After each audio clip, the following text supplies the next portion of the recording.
He turned off his headlights and drove head-on into traffic, all to escape the LAPD.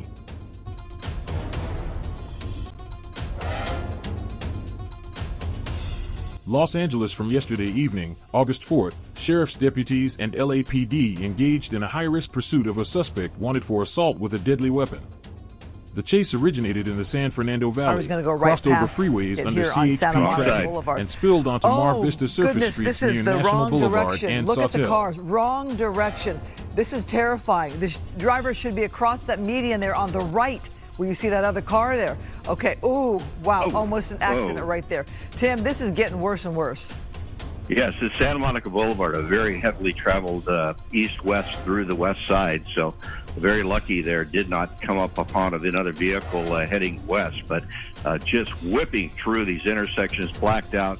You imagine driving along and not even knowing this car is coming up behind you, but doing everything he can to get away from, or this driver can do to get away from the police, and not having any regard for anybody else on the roadway. But taking Santa Monica Boulevard here as he continues on to the east will get him into the Hollywood or West Hollywood area, where you're going to see a lot more traffic, a lot more pedestrians, and it's going to become really dangerous. But you kind of see the night sun from the light from the helicopter flashing through, but more than likely the observer is working this through out the window, looking out as he goes along. The light is just trying to keep up with it as he checks the camera to see where they are. But you can see the speeds here, 62 miles an hour down Santa Monica Boulevard, well in excess of the posted speed limit, well in excess of the state speed limit, as well, driving with your lights off. So right now the LAPD doing what they can. I'm trying to see if the units are staying close. Yeah, you see the two units up pretty close pedestrian right.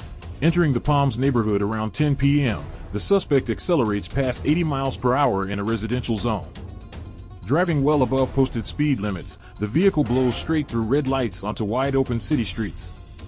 As two LAPD cruisers close the gap on Santa Monica Boulevard near the 405 freeway corridor, the blacked-out vehicle sideswipes another motorist, causing heavy impact and disabling the suspect car.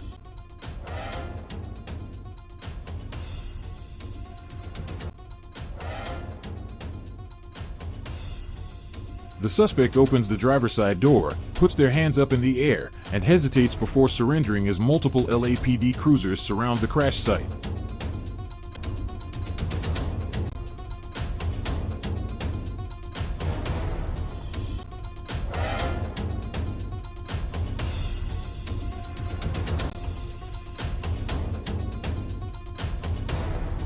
Tactical teams approach the disabled sedan to clear the cabin for potential additional passengers, ensuring no further threats remain before proceeding to inspect the rear of the vehicle.